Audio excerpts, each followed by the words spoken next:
ओम शांति।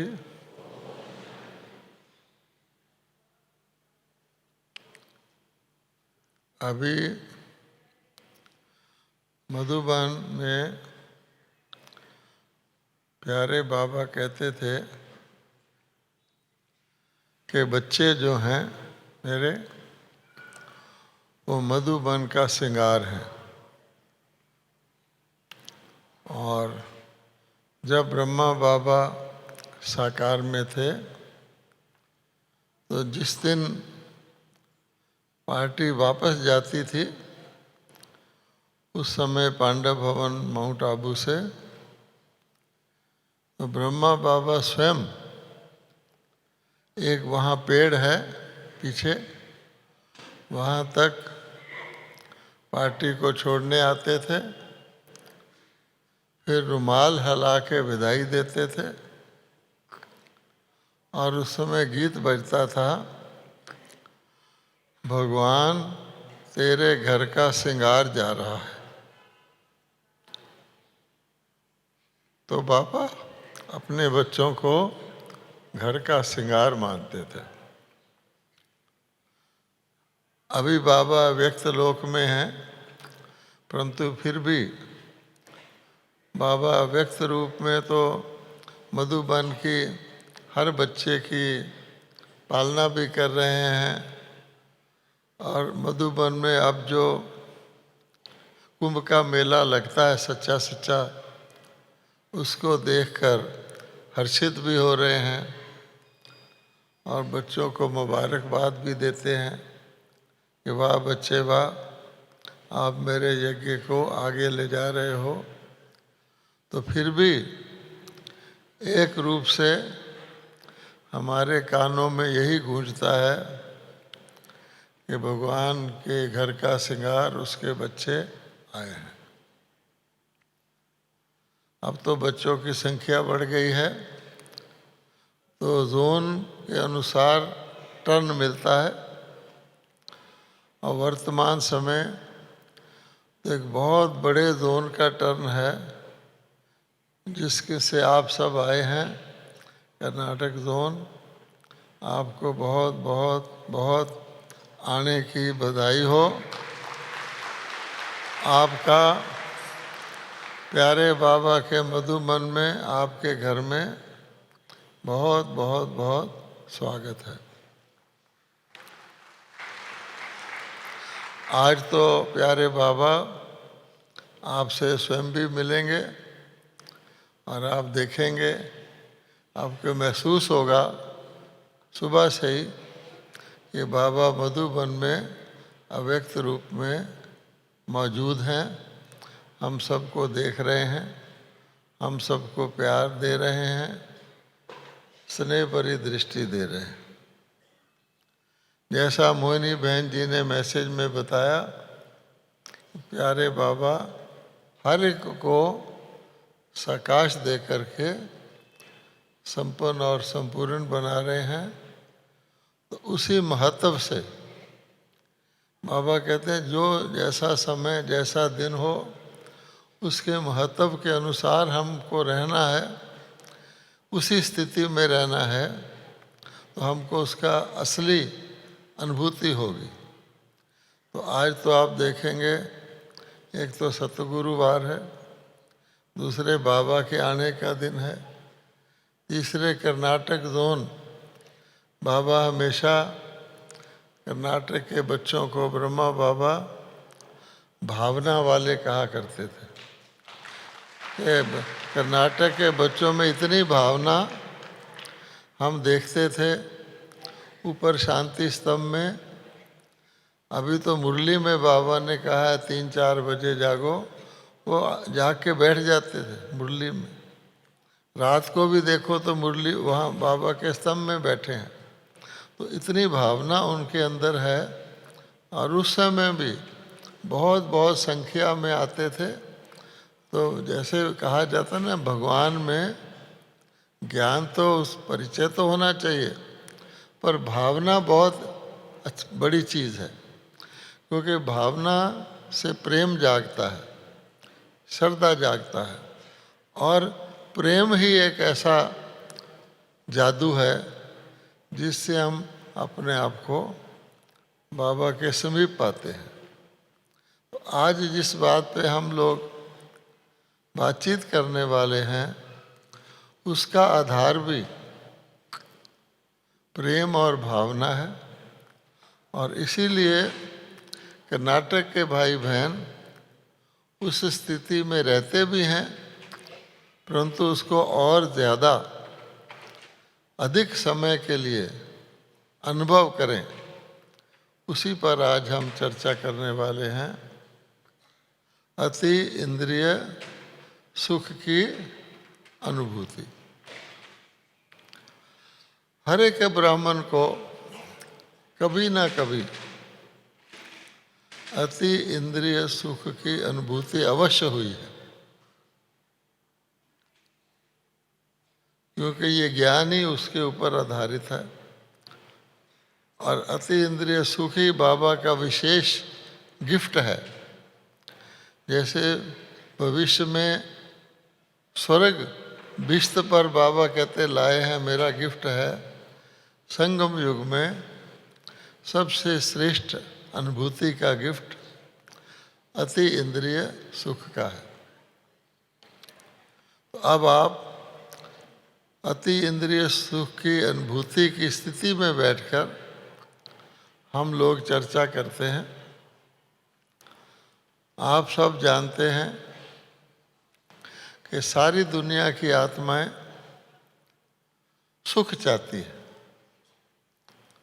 सबका लक्ष्य है सुख, हेल्थ, वेल्थ, हैप्पीनेस।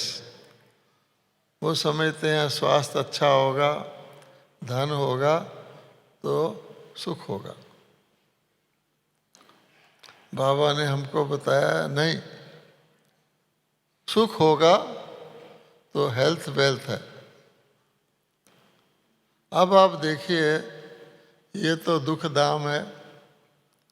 कलयुग के दुख धाम में कोई सुख ढूंढे तो वो उसका टाइम एनर्जी जाएगा, उसको बहुत मेहनत पर थोड़ा सा अल्पकालिक क्षण भंगुर इंद्रियों का सुख मिलेगा, बस बीच बीच में। क्योंकि बाबा ने हमको मोटे रूप से बता दिया है, ये दुख धाम है, ऊपर शांति धाम है और आगे सुख धाम है। तो दुख धाम में तो सुख मिलना नहीं है। परंतु बाबा कहते हैं मैं अपने बच्चों को दुख, सुख, खुशी, प्रेम, आनंद और अति इंद्रिय सुख सबका ज्ञान भी दिया है, सबका अनुभूति भी कराया है। तो हम सब दुख की बात तो छोड़ देते हैं,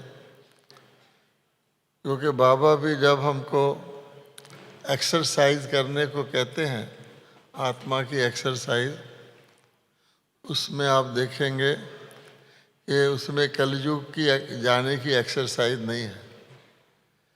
द्वापर के बाद, पूज्य रूप के बाद सीधा संगम पर आते हैं, क्योंकि दुख धाम तो है ही। अब हम सुख से शुरू करते हैं। आप देखिए कि सुख तो सबका लक्ष्य है। सतयुग में देवताएं, हम सब सदा सुखी रहते हैं। लेकिन क्या सुख के ऊपर भी कोई स्थिति होती है? हमको पता है, परंतु उसको हम अब स्मृति में लाते हैं। सुख के ऊपर कौन सी स्थिति होती है? जबकि सुख तो हमारा लक्ष्य है, सुख धाम हमारा लक्ष्य है और सतयुग सुख धाम ही है। देवताएं सदा सुख में रहते हैं। लेकिन संगम पर बाबा हमें और ऊंची बातें बताते हैं। इसीलिए कहा गया है कि संगम युग स्वर्ग से भी बेहतर है। संगम युग हीरे का युग है, सतयुग सोने का युग है। संगम युग में हम देवता हैं, सतयुग में हम देवता हैं, पर संगम युग में हम ब्राह्मण हैं।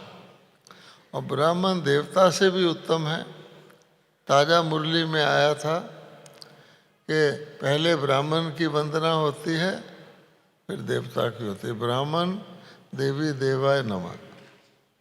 अच्छा, तो अगर देवताओं को सुख है तो ब्राह्मणों को उससे उत्तम क्या प्राप्ति है? हम सब जानते हैं कि सुख से उत्तम चीज होती खुशी। खुशी, सुख से उत्तम खुशी को क्यों कहा गया है? क्योंकि आप सुखी हैं, 10 वर्ष तक आप सुखी हैं, तो आपको लगेगा ये तो नॉर्मल लाइफ है, सुखी हैं। देवता सारे सुखी होते हैं। आपके पास आज के दुनिया में 10 करोड़ रुपया है, इसलिए आप सुखी हैं। लेकिन अगर 10 वर्ष 10 करोड़ ही रहेगा तो आप सुखी रहेंगे। खुशी कब आएगी? जब आपका 10 करोड़ से 11 करोड़ होगा। ठीक है कि नहीं? कोई भी चीज जब बढ़ती है तो खुशी आती है। और एक रीति से आप देखेंगे तो केवल संगम युग ही खुशी का युग है, क्योंकि अन्य सभी युगों में धीरे धीरे धीरे धीरे घटता है, गिरती कला आ जाती है। चाहे आप श्री लक्ष्मी श्री नारायण के राज्य में हैं, लेकिन चौथी लक्ष्मी नारायण की राजधानी में पहली से नीचे आ जाएंगे, ऊपर तो जा ही नहीं सकते। केवल संगम पर हम चढ़ती कला में जाते हैं, उड़ती कला में जाते हैं। इसलिए खुशी का आधार है बढ़ना। तो सारे कल्प में बढ़ने का समय खुशी है, संगम है, इसलिए संगम खुशी का युग है। आप ये भी कह सकते हैं कि देवता सुखी होते हैं, लेकिन खुशी संगम के ब्राह्मणों को होती है। अगर ये बात आपको ठीक लगती हो तो ये अपने लिए ताली बजाइए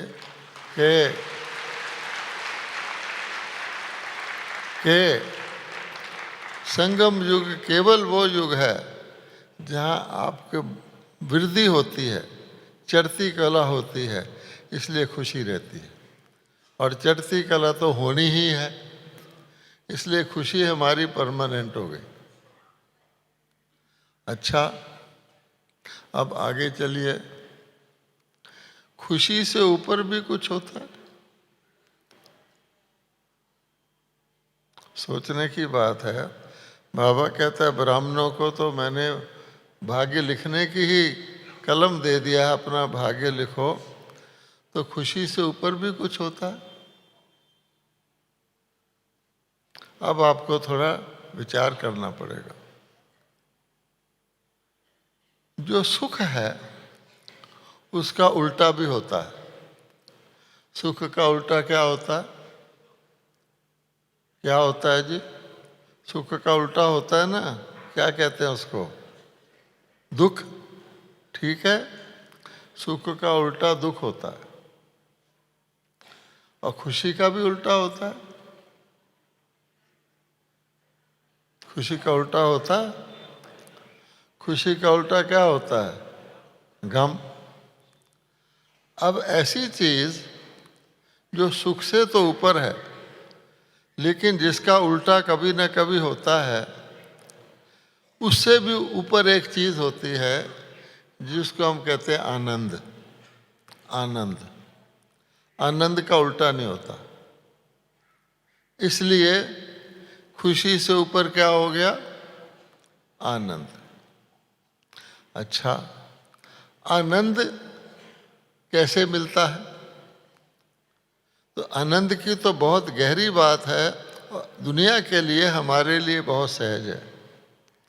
दुनिया तो शांति को ढूंढ रही है, सबसे पूछो शांति चाहिए, शांति के लिए प्राइज दिए जाते हैं, शांति होती भी नहीं कोशिश के लिए, शांति का भी उल्टा होता है अशांति। लेकिन आनंद का मतलब है, आनंद की प्राप्ति कैसे होती है, तो बाबा ने हमको बताया हुआ है बैलेंस से। अगर जब हम हर चीज़ का बैलेंस रखते हैं, किसी चीज़ को दूसरी चीज़ से ज़्यादा महत्व नहीं देते, या किसी चीज़ को जितना उसको महत्व देना चाहिए उससे कम देते हैं, तो आनंद नहीं हो सकता। आपको खुशी होगी फिर टेम्परेरी होगी, जिसको बाबा कहते हैं एक रस नहीं हो सकते, कभी कम होगा कभी ज़्यादा होगा। इसलिए आत्मा की जो हम आत्मा हैं, जिसका ज्ञान बाबा ने हमको पहले दिन दे दिया, और कहते हैं आत्मा के पक्का समझने के लिए लास्ट दिन भी आत्मा का ही क्वेश्चन आएगा। तो आत्मा का स्वरूप, निजी स्वरूप आनंद स्वरूप है। हम क्या कहते हैं, आत्मा क्या है? सत है, चित है और आनंद स्वरूप है। सत्य का मतलब होता है एक तो सच्ची और एक सदाकाल। चित्त मैंने जिसमें प्राण है, जिसमें अनुभव हो सकता है, लाइफ है। आनंद स्वरूप हम आत्माओं का परमानेंट असली क्वालिफिकेशन है। अब हमने आनंद को खोकर खुशी भी खो दी, खुशी खोकर सुख भी खो दिया, सुख खोकर शांति भी ढूंढ रहे हैं, वो अलग बात है। वो हमारी ओरिजिनल स्टेज नहीं है, पर ओरिजिनल स्टेज है आनंद स्वरूप। अर्थ क्या हुआ कि खुशी से भी ऊपर असली स्टेज हमारी, जिसमें खुशी सदा ही रहे, सुख सदा ही रहे, उसमें बिगड़े ना, ऊपर नीचे नहीं जाए, एक रस रहे, वो है आनंद स्वरूप। और आनंद स्वरूप आत्मा वो रह सकती है जो बैलेंस में रहे। बाबा कहते हैं, रोज़ कल भी कहा था कि सेवा का और सो का बैलेंस रखो। ऐसे नहीं कि आप सेवा में ज़्यादा लग जाओ, खुशी आ जाए, सो पीछे रह जाए, तो फिर कभी कभी सेवा भी माया का कारण बन जाती है। सेवा भी सेवा रहे हैं, लेकिन कभी थकावट आ जाएगी, कभी भेदभाव आ जाएगा, आदि आदि। अच्छा, अब आते हैं एक और बात पर। वो ये है कि क्या आनंद से भी ऊपर कुछ हो सकता है? ये आज का विषय है। आनंद से ऊपर कुछ हो सकता है। जब हम कहते हैं कि आत्मा का ओरिजिनल स्वरूप ही आनंद है, आनंद से तो ऊपर कुछ हो ही नहीं सकता। पर बाबा कहते हैं संगम में जिसको आप इम्पॉसिबल समझते हैं वही होता है, क्योंकि भगवान का संगम है, हम सब संगम पर हैं। तो संगम पर आनंद से भी ऊपर एक चीज़ होती है जिसको कहते हैं अति इंद्रिय सुख, और जो केवल ब्राह्मणों का ही अधिकार है, जो ब्राह्मण ही अनुभव कर सकते हैं। तो आज का हमारा विषय है अति इंद्रिय सुख। क्यों मैंने कहा आनंद जब सबसे ऊपर की स्टेज है। अब ये बताइए कि आत्मा आनंद स्वरूप कब है? आत्मा आनंद स्वरूप तब है जब वो परम धाम में है, कंप्लीट है, प्योर है, अपनी संपन्न अवस्था में है। तो आत्मा का डिग्री ही है सत्य चित आनंद स्वरूप। कोई भी आत्मा होगी, अगर उसको आनंद स्वरूप की कब स्टेज होगी तो परम धाम में होगी। अच्छा, परम धाम में किसी को आनंद की अनुभूति हो सकती है? नहीं। परम धाम में तो आपके साइड में कौन आत्मा पड़ी आपको पता ही नहीं, संकल्प भी नहीं उठता, वहाँ कोई अनुभूति होती ही नहीं। ये तो संगम पर हम समझते हैं कि परम धाम में शांति है, और परम धाम की शांति की अनुभूति हम संगम में कर सकते हैं, परम धाम में नहीं कर सकते। अब ऐसी स्थिति में परम धाम का जो आनंद है उसको लेने के लिए कम से कम आत्मा को क्या करना पड़ता है? परम धाम का आनंद लेने के लिए आत्मा को शरीर धारण करना पड़ता है। आप देख लीजिए, आपको अगर आनंद की अनुभूति करनी है, आनंद आ गया, तो आपको शरीर लेना पड़ेगा। सुख के लिए भी शरीर लेना पड़ेगा, खुशी के लिए भी शरीर लेना पड़ेगा, शांति के लिए भी शरीर लेना पड़ेगा, प्रेम के लिए भी शरीर लेना पड़ेगा। कहने का भाव, आत्मा शरीर के बगैर कोई अनुभूति कर ही नहीं सकती। अच्छा, अब हम आ गए परम धाम से नीचे, पहला जन्म लिया, तो हम आनंद की अनुभूति कर सकते हैं क्योंकि ताजे ताजे उतरे हैं। लेकिन दूसरे तीसरे चौथे जन्म में बैलेंस नहीं रहेगा, आनंद गायब हो जाएगा, फिर हम सुख खुशी शांति में आ जाएंगे। तो इसलिए आनंद की अनुभूति के लिए क्योंकि शरीर लेना है, तो आनंद की अनुभूति से भी एक और अच्छी अनुभूति है। अभी हम आनंद की अनुभूति हमारी फाइनल स्टेज होगी, फिर हम परम धाम चले जाएंगे, फिर हम सुख धाम में आएंगे। वो स्टेज क्या है? जिसको कहा जाता है अति इंद्रिय सुख। अब आप गौर से सोचिए, अति इंद्रिय सुख केवल ब्राह्मणों को ही हो सकता है, देवताओं को भी बाबा ने कह रखा देवता सुखी हैं, लेकिन उनको अति इंद्रिय सुख नहीं हो सकता। देवताओं को जितना भी सतोग प्रधान सुख मिलता है, इंद्रियों के द्वारा मिलता है। उनको शरीर चाहिए, श्री लक्ष्मी श्री नारायण अपने शरीर में आत्माएं आएंगी, सुख भोगेंगी, सतोगुणी सुख भोगेंगी, जन्म जन्मांतर के लिए सुख भोगेंगी। लेकिन क्या? अति इंद्रिय सुख की अनुभूति देवी देवता नहीं कर सकते, और केवल संगम युगी ब्राह्मण ही कर सकते हैं। अब आपको फिर ताली बजानी चाहिए कि आप और केवल आप संगम पर ही अति इंद्रिय सुख की अनुभूति, वो ऐसा कौन सा सुख होगा जिसकी अनुभूति केवल देवता भी नहीं कर सकते, पर हम कर सकते हैं। तो अगर हमने अपने, बाबा कहता भाग्यशाली हो, पद्मा पदम भाग्यशाली हो, उसकी लिस्ट सामने लानी हो। बाबा कहता अपने सोमान को देखे, लिस्ट सामने लाओ, तुमको नशा चढ़ेगा।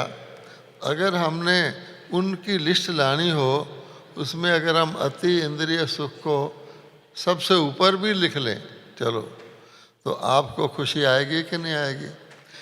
कि दुनिया के प्राइम मिनिस्टर, प्रेसिडेंट, दुनिया के बड़े बड़े धनवान लोग, वो तो सुख तक भी नहीं पहुंचते, और बाबा के बच्चे देखने में क्या, सफ़ेद कपड़े, खीसा खाली। दादी जानकी कहती थी हम सारे विश्व के बाली, बाबा भी कहता है बेफिक्र बादशाह। लेकिन अति इंद्रिय सुख हर एक ब्राह्मण का अधिकार है। अब वो चीज़ क्या है? तो बाबा कहते हैं एक तरफ, और अति इंद्रिय सुख का और डबल मजा क्या है कि दुख की दुनिया में जहाँ लोग शांति ढूंढते हैं, सुख के लिए जिंदगी गवा देते हैं, उस दुनिया में जो देवताओं से भी उत्तम अनुभूति है अति इंद्रिय सुख, वो बाबा ब्राह्मणों को कराता है। फिर आपको ताली बजानी चाहिए कि नहीं? मैं ताली इसलिए बजाता हूँ कि आपको थोड़ा याद रहे कि हमको बाबा ने क्या दिया।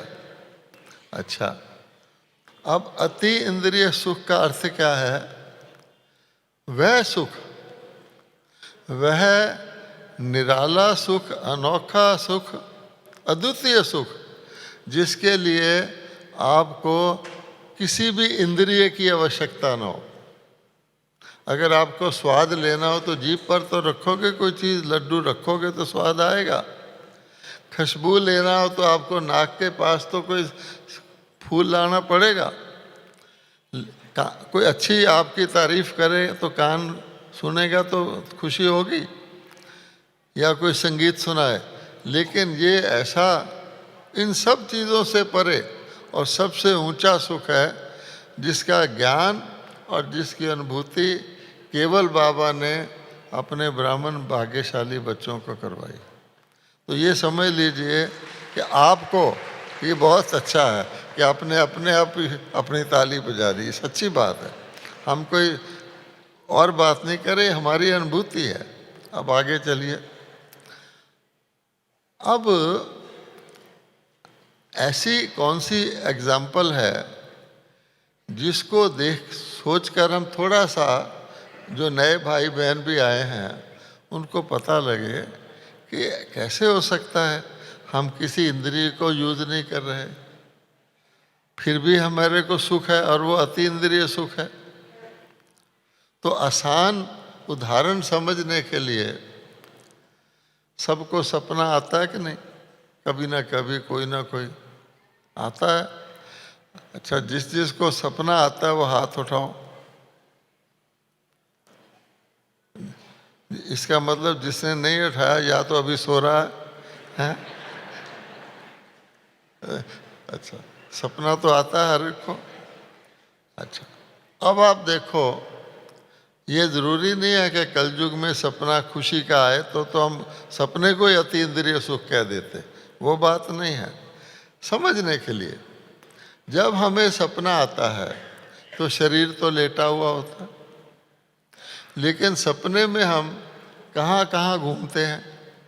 कभी बहुत खुशी का सीन भी आ जाता है, कभी बहुत भयानक सीन भी आ जाता है कि कोई हमारे पीछे सांप लगा हुआ है, हम भागे जा रहे हैं। तो आपको महसूस होता है कि नहीं? सपने में जो कुछ भी होता है आपको रियल लगता है कि नहीं लगता है? कभी कभी इतना भयानक सपना आता है, जब आँख खुलती है तो हम कहते हैं अरे शुक्र है ये सपना था, मैं पता नहीं कहाँ दुख भोग रहा था। अब आप देखो कि सपने में आप कौन सी इंद्रिय यूज करते हो? सारा शरीर यहाँ पड़ा है, आंखें बंद हैं, कान भी सुन नहीं रहे, जीभ में भी किसी ने कुछ नहीं डाला, लेकिन सपने में आप रसगुल्ला भी खा रहे हो, जो डायबिटीज़ वाला है वो भी खा रहा है। देखो, है कि नहीं? इसका मतलब क्या हुआ कि पॉसिबल है। पहले तो समझना चाहिए कि संभव है, नहीं तो लोग कहेंगे बी के लोग अपनी तारीफ कर रहे हैं, हमें अति इंद्रिय सुख होता, पता नहीं क्या चीज़ बोलते हैं। तो जैसे हम सपने में बिना इंद्रियों के यूज़ के सारी अनुभूति कर लेते हैं, इसी प्रकार से क्या ये संभव है कि नहीं कि हम अति इंद्रिय सुख की अनुभूति बिना इंद्रियों के यूज़ के कर सकते हैं कि नहीं कर सकते हैं? कर सकते हैं। जो कहते हैं, समझते हैं कर सकते हैं, फिर ताली बजा लो, ताली तो फ्री है। और ताली पे कोई टैक्स नहीं है। और ब्रह्मा कुमारी संस्था में सबसे ज़्यादा ताली बजती है, और ब्रह्मा कुमारी संस्था को वैसे ही टैक्स माफ़ है। ये अच्छी बात है। इसलिए अब आप आगे चलो। अब बाबा कहते हैं कि जब हमने इस सुख के लिए इंद्रियों का यूज ही नहीं करना, तो फिर कौन ये सुख लेता है? हमारे सारे शरीर के अंदर इंद्रियां हैं। अच्छा, मन और बुद्धि को भी कहा जाता है ये सूक्ष्म इंद्रियां हैं। मन और उसमें मन और बुद्धि भी आपको यूज नहीं करनी। चलो और आगे बढ़ो थोड़ा सा, कि हमें उसमें मन बुद्धि भी यूज नहीं करनी। सपने में आप कोई मन बुद्धि यूज नहीं करते। जब सपना आता है आप पे घटना घटती रहती है, उसके अनुसार आप करते रहते हैं। ये एक अलग विषय है कि सतयुग में भी मन बुद्धि यूज नहीं करते, पर अलग विषय है। अच्छा, अब आप आइए, हमारे जीव आत्मा में हम जो बैठे हैं, हमारे में शरीर के अलावा दूसरी चीज कौन सी है? आत्मा है ना, ठीक है। तो अतीन्द्रिय सुख की अनुभूति आत्मा करती है, ये तो सीधी बात हो गई कि जब इंद्रियों का यूज नहीं करना, इन इंद्रियों को भी आत्मा ही यूज करती है, तो तो आत्मा इंद्रियों के बगैर भी कुछ कर सकती है, उसको अति इंद्रिय सुख कहते हैं। तो मोटी बात यह हुई कि अति इंद्रिय सुख की अनुभूति आत्मा कर सकती है। ठीक है। अच्छा, आप सबको कभी ना कभी तो ज़रूर हुई है। कभी आप भट्टी में बैठे हो, कभी आपको कहीं ध्यान में भी जाते हैं, सारे शरीर से अलग होकर आपको ऐसा लगता है आहा हा हा, फिर आप सोचते इसमें तो मैं बैठा ही रहूं, इधर उधर का कुछ पता नहीं है। वो अतीन्द्रिय सुख की अनुभूति आत्मा ही तो कर रही है ना। इसलिए अगर हमने अति इंद्रिय सुख की अनुभूति को बढ़ाना है तो पहली बात हमें आत्मा ने उसको बढ़ाना है। आत्मा को ही अति इंद्रिय सुख की अनुभूति करनी है, या शॉर्ट में यूँ कहें कि देह भान की उसमें आवश्यकता नहीं है, हमें देह भान को भूलना है। दूसरे शब्दों में अति इंद्रिय सुख की अनुभूति वही कर सकता है जिसको देह भान भूला हुआ हो। लेकिन इसका ये अर्थ नहीं है कि आप कहें मैंने देह भान छोड़ा, मैंने देह भान छोड़ा तब मुझे अति इंद्रिय सुख की, नहीं। आप आत्मा अति इंद्रिय सुख की अनुभूति में लग जाओ, देह भान आप ही छूट जाएगा। ये भी मोटी बात है। कल भी बाबा ने कहा था कि आप अपने कर्म बंधनों के संकल्पों की सिमरन नहीं करते रहो, क्योंकि अगर हम कहें ये छूटे ये छूटे ये छूटे तो ज़्यादा याद आता है ना। क्योंकि हम कह रहे क्रोध छूटे तो क्रोध ही तो याद आ रहा है, इसलिए उसको भूलना ही छोड़ना है। तो इसलिए हम ये नहीं कह रहे कि आप देह भान छोड़ो तब आपको अति इंद्रिय सुख की अनुभूति होगी। सिर्फ ये बात है कि अति इंद्रिय में देह की ज़रूरत नहीं है। अब अति इंद्रिय सुख की अनुभूति आत्मा करने लग जाए, देह की सुध बुध तो आप ही भूल जाएगी। मनुष्यों को खुशी में देह की सुध बुध भूल जाती है, कोई खास काम करने जाते हैं देह की सुध बुध भूल जाती है, तो अति इंद्रिय सुख होगा तो आप ही भूल जाएगी। इसका देह का कोई काम नहीं। अच्छा, अब अति इंद्रिय सुख की अनुभूति आत्मा करती है तो कहाँ करेगी? उसको इस शरीर की तो ज़रूरत नहीं है, तो इंद्रियों का बना हुआ शरीर है। तो अति इंद्रिय सुख की अनुभूति आत्मा कहाँ करेगी? ऐसे जिसको कहते हैं धाम में करेगी, जहाँ सुख होता है। अति इंद्रिय सुख की अनुभूति आत्मा दुख धाम में तो नहीं करेगी। आप अपनी आत्मा को, यानी स्वयं आत्मा, आज की कलयुग की खबरों में ले जाओ, लेट जाओ कि मैंने अति इंद्रिय सुख की अनुभूति करनी है, वहाँ लड़ाई हो रही है, एटम बम चलने वाला है, इस ख्यालों में जाओगे तो आपको अति इंद्रिय सुख की अनुभूति तो नहीं होगी। इसलिए भगवान कहता है कि तुम बच्चों को ये दुनिया की यीशु से कोई मतलब नहीं है, इससे तुम्हारी बुद्धि और ही दुख की लहर आएगी खाम खा में। वो उनका काम है, तुम्हारा अपना काम है। तो अति इंद्रिय सुख की अनुभूति के लिए बिल्कुल शॉर्ट से शॉर्ट अगर हम कहें तो वो हो सकती है परमात्मा से। ठीक है ना। वैसे तो हम कह सकते हैं सूक्ष्म लोक में जाकर हो सकती है। अति इंद्रिय सुख की अनुभूति हमको दो ही अवस्थाओं में हो सकती है, या तो अपनी आत्मिक अवस्था में या अपनी फरिश्ता अवस्था में। चलो और आसान कर लो। आपको अगर अति इंद्रिय सुख की अनुभूति करनी है, या तो आपके आत्मा की स्थिति में कर सकते हैं या आप फरिश्ता रूप में कर सकते हैं, लौकिक शरीर में नहीं कर सकते। अब लौकिक शरीर ही याद आता रहता है। बाबा ने कहा वो अपना चक्कर घुमाओ, चारों युगों का चक्कर घुमाते रहो, अपने 84 जन्मों का चक्कर घुमाते रहो। सुदर्शन चक्कर बाबा ने हमको दिया हुआ है। दो ही काम दिए हुए हैं, एक तो मुझे याद करो, एक सुदर्शन चक्कर घुमाते रहो। उस सुदर्शन चक्कर घुमाने का अर्थ क्या है? हम सब ने जो देवता घराने की आत्माएं हैं, केवल हमने ही पूरा चक्कर लगाया है। ये तो बाबा कहता है भारतवासियों का ये होल सारा खेल है, और देशों वालों ने नहीं लगाया। जो बाद में आए उन्होंने भी पूरा चक्कर नहीं लगाया। अब जिसने पूरा चक्कर लगाया ही नहीं, वो तो पूरा चक्कर नहीं घुमा सकता। इसलिए पूरा चक्कर घुमाने से हम जब अपने सारे जन्मों को देखते हैं, सतयुग, त्रेता, द्वापर, कलयुग, संगम, तो हमारा इस देह जो प्रेजेंट जन्म है इसका महत्व घटता है। अगर हम इसी को देखते रहेंगे तो दिन रात सुबह शाम इसी का ही सोचेंगे, या इसके पिछले अब तक का जो जन्म हुआ है बचपन से वो सोचेंगे। उसको भुलाने के लिए बाबा कहते हैं आपको मज़ा आएगा। लोग कहानियाँ पढ़ते हैं, घूमने जाते हैं, यहाँ जाते हैं, अरे तुम अपने ही मस्त रहो। विष्णु जी भी मस्त थे, अरे मैंने सतयुग में ऐसे हुआ, बहुत लंबा चक्कर है, कभी कोई बात कभी कोई बात ले लो। बाबा यहाँ तक कहता है आत्मा समझ के तुम बोर हो जाओगे तो तुम अपने जीवन की अच्छी अच्छी बातें याद करो ताकि हमको उस यात्रा का अनुभव हो। तो अति इंद्रिय सुख के लिए मुझे अपने आत्मस्वरूप या अपने फरिश्ता स्वरूप में रहना है। अच्छा, अब अनुभूति क्या करनी है?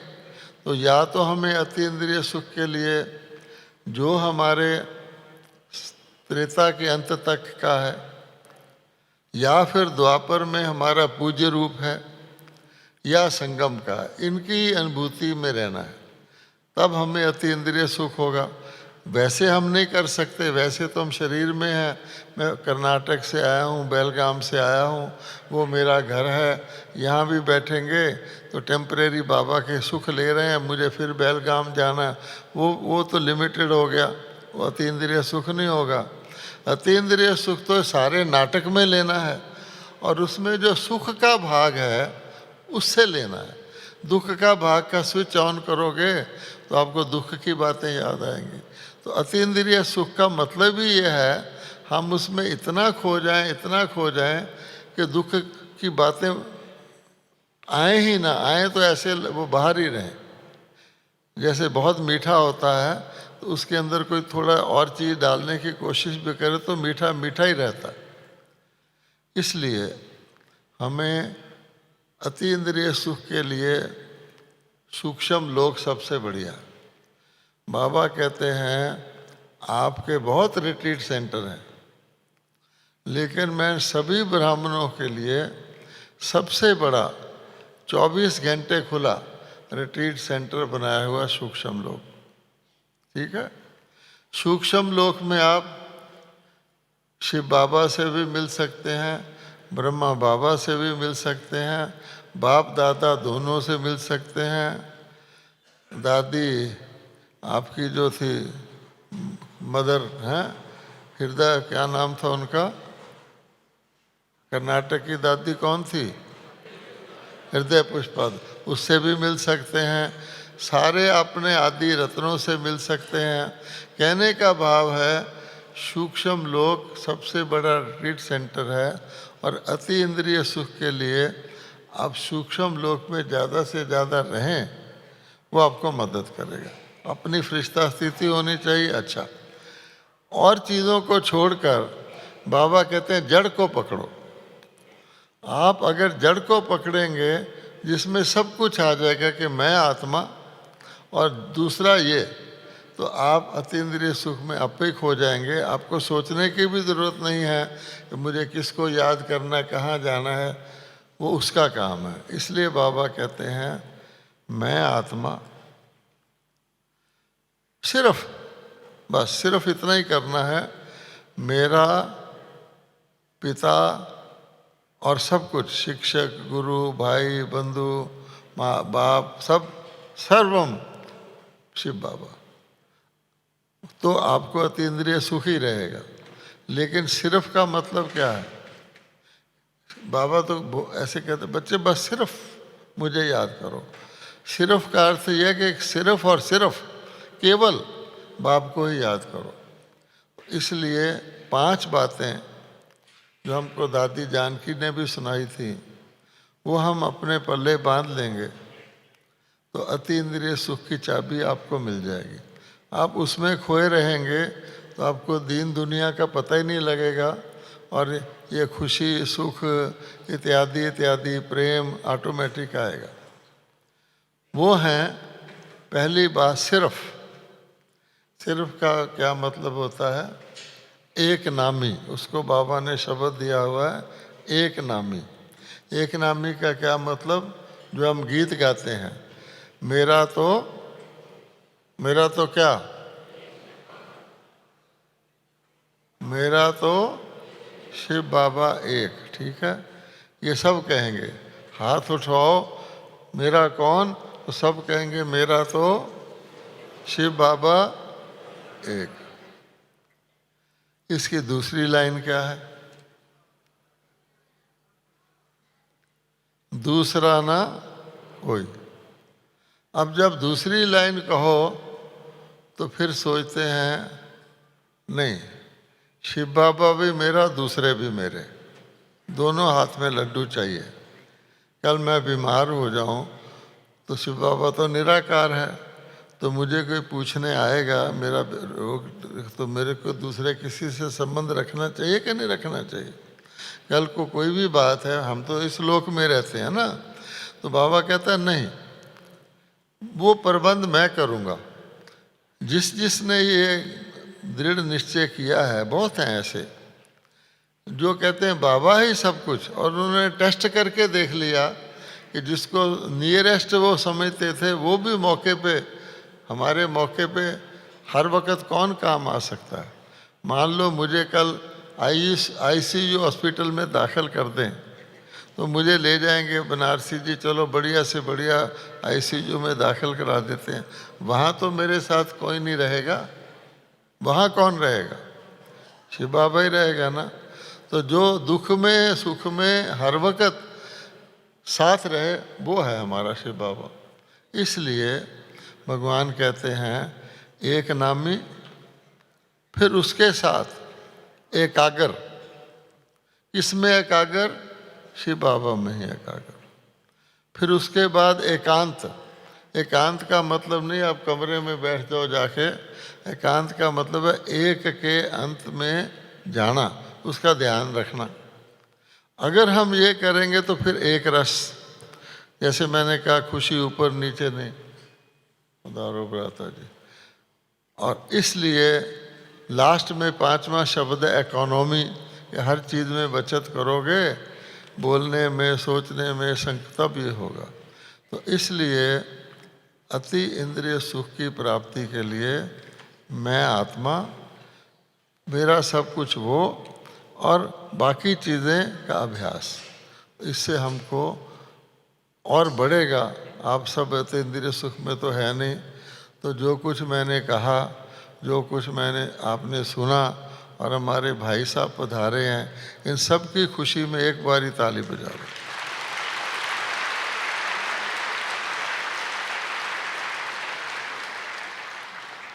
आपको अतीन्द्रिय सुख अनुभव हुआ कि नहीं हुआ? इसमें कोई लौकिक सुख तो नहीं है। ओम शांति।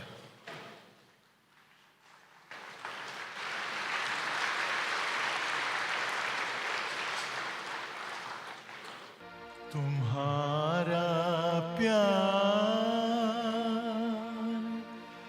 हो बाबा, हो बाबा,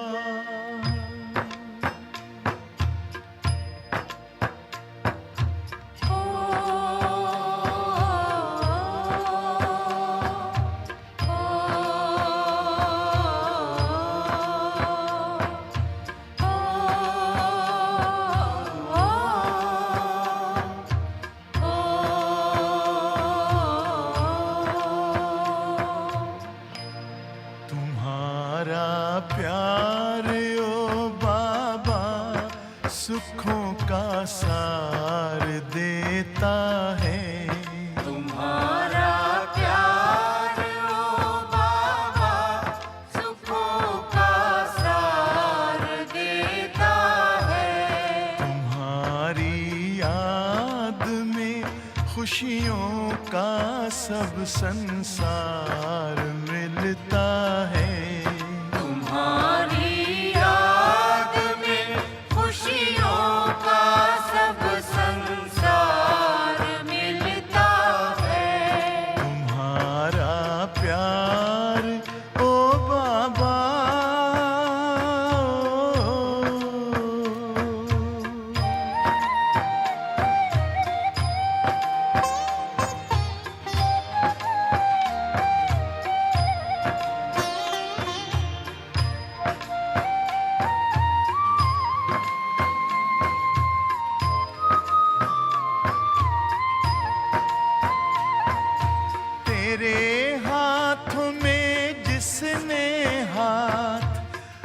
अपना दे दिया बाबा।